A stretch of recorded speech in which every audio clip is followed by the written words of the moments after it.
presentation. Thank you very much, sister. Hi, P. Hi. Hi, how are you? For me, I'm a child of the 60s, and skin bleaching was prevalent then, because they believed the lighter the berry, the sweeter the cherry. Okay, and that was practiced, and it's still being practiced. Still being done now. 77% of women in Nigeria are still bleaching, and in Jamaica, it's wow. The men are doing it, and it's just this belief that you will get far. They actually believe this, and it's sad to see because they're ruining their skin, their health is suffering, but they'll still do it, and they're mixing it with actual bleach. And it's big money. It is massive money. Yeah, there's an Asian advert, and I couldn't find it anywhere because I was going to put it in this presentation, where they've got this black woman on one side and she's crying, and on the other side, where she's all light, she's smiling. Come on, wrong. Wow. Yeah, I can see that Claude and Johnny have both got their hands up, so we'll go to Claude next. Yeah. Go on, Sir Johnny. You go first. Oh.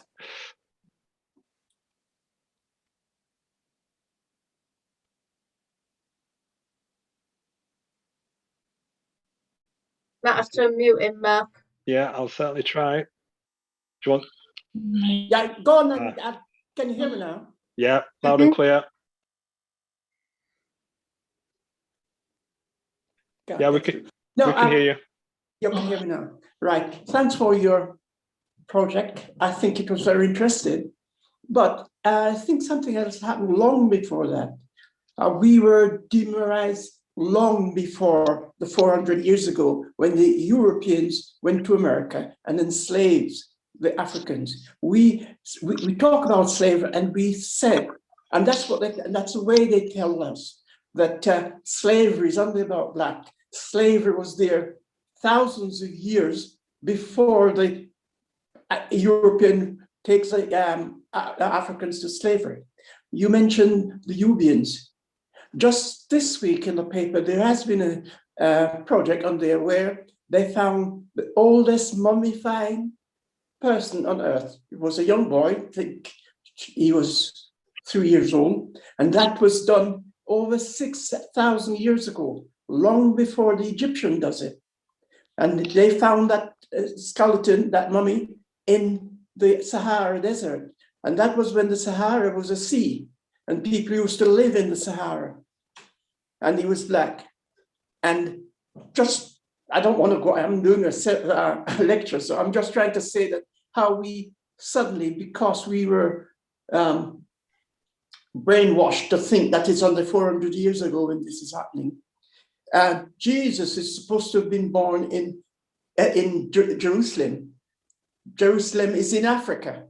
Africa is black. And you've never ever seen, well, you're not never ever, you very rarely see anything about a black person in the Bible or come from the Egyptians. All the temples and all the things that the Egyptian does, this never mentioned, it's not known to be black. So we have been dehumanized from that time until now. And that's because of the way they teach us. That's the way they brainwash us to think that this thing just happened. Yeah. It's been happening a long time. And until it's been happening for a very long time, Johnny, as you're right. But I'm just looking at the colorism that's been adapted now, because black people, the Africa had the land of Kush and Ghana, and it was totally different. We had Timbuktu, where there were sliding doors. They made glass, they made metals, they had checkbooks, they had money. But obviously I was just talking about colorism and the slavery part. Slavery has always happened in Africa. A lot of the times it was to pay back a debt. And even my friend had what they termed as slaves, because the word kunu means slave.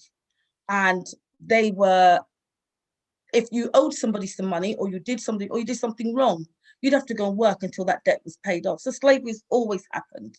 The colorism side, okay, has been something that there was a pope way before slavery started, and something that gave them justification to do that, just can't remember his name now, who looked at Black people, again, thinking because they're working in the sun and he couldn't, that they must be animals, and he wasn't, because he's classed himself as a human. Until he went over to America and started mixing with the Native Americans there, he realized the wrong he had done Black people. By that time, slavery had gone in full swing. But slavery, transatlantic slave, cannot be confused with the slavery done by Africans, because no one was robbed of their names, no one was beaten, no one was taking their language from them, totally different things. But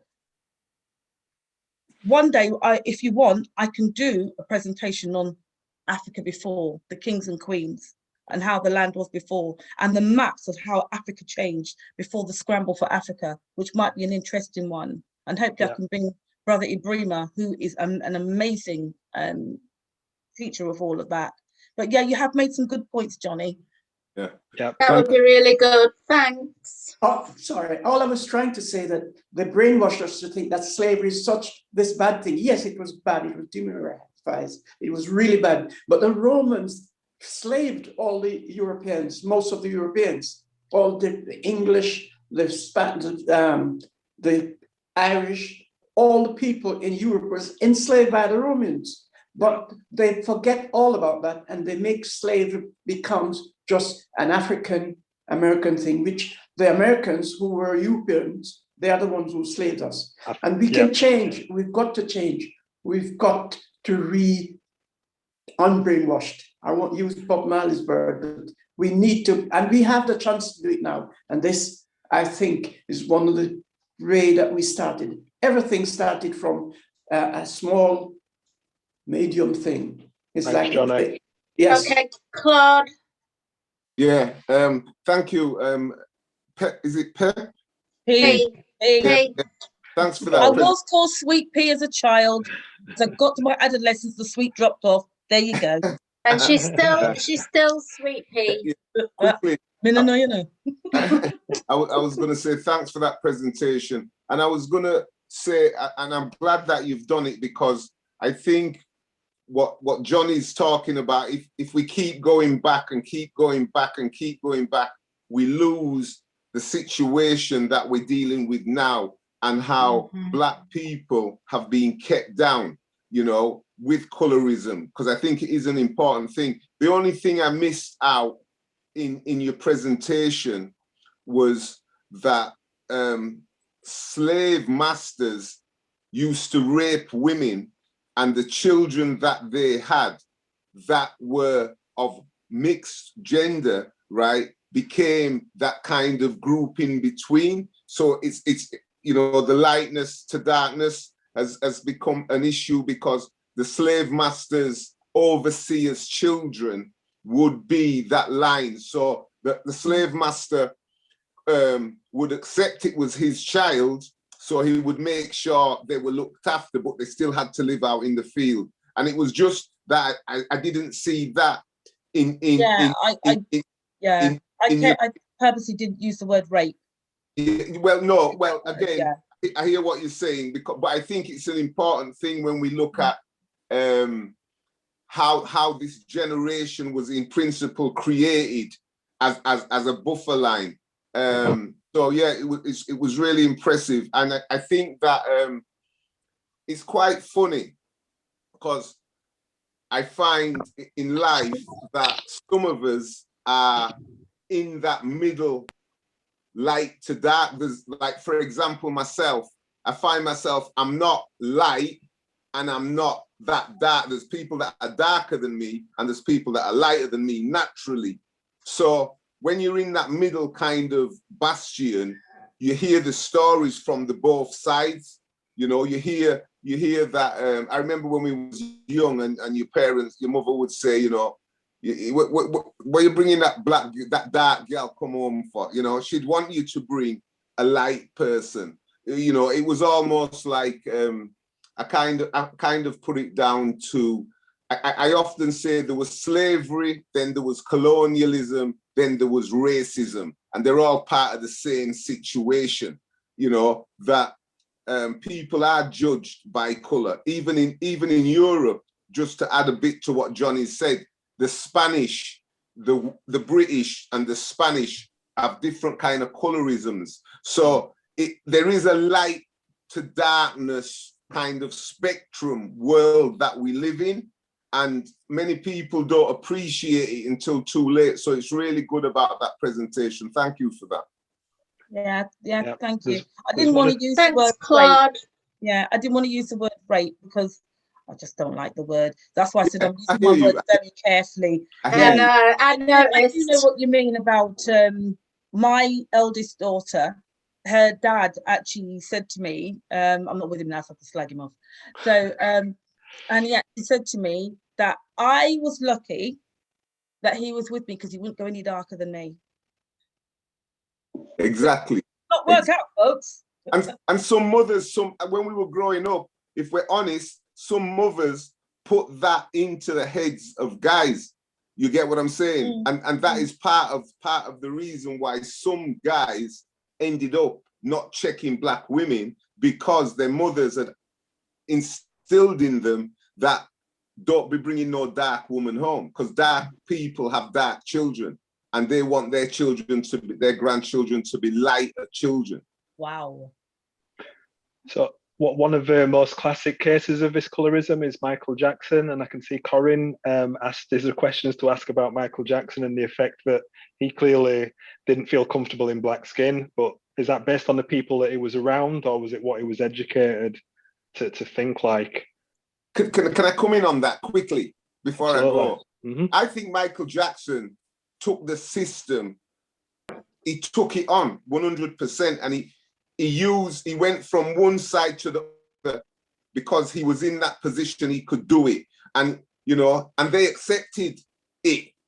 They accepted it. Black people never accepted it. We wanted Michael Jackson the way he originally was. But to me, Michael Jackson played the system absolutely. You know, it might have messed him up as a young man within it, but, you know, he did black to white.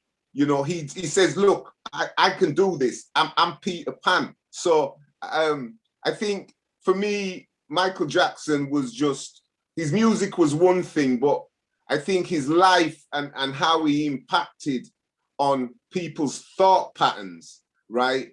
By going from black to white, by going from the flat nose boy to the pointed nose boy with curly hair and everything. I think he really tested the system and gave us an icon that shows colorism. It shows exactly what P was talking about, exactly how he seemingly was more accepted by the system, even though the system wanted to destroy him because he went white. You know, people like Marvin Gaye and the James Browns, and then people that stayed in that box weren't respected until late. But Michael Jackson showed them, he drove them crazy in more than just dancing. But that's just my opinion. Good stuff. Thanks for that, Claude. Anita, I'm mindful that we've kept you waiting. Yeah, thanks, Claude. We'll see you next time. See you later. Thanks for coming, Claude. Yeah. Take care. Speak tomorrow or Tuesday. I can see there's quite a few comments being made in the chat, but I want to bring Anita in and then we'll go through them all. We'll go back. Okay. Yeah. Sorry, Dorian. Well, if you're okay to hang on, unless it's a really urgent point you want to make.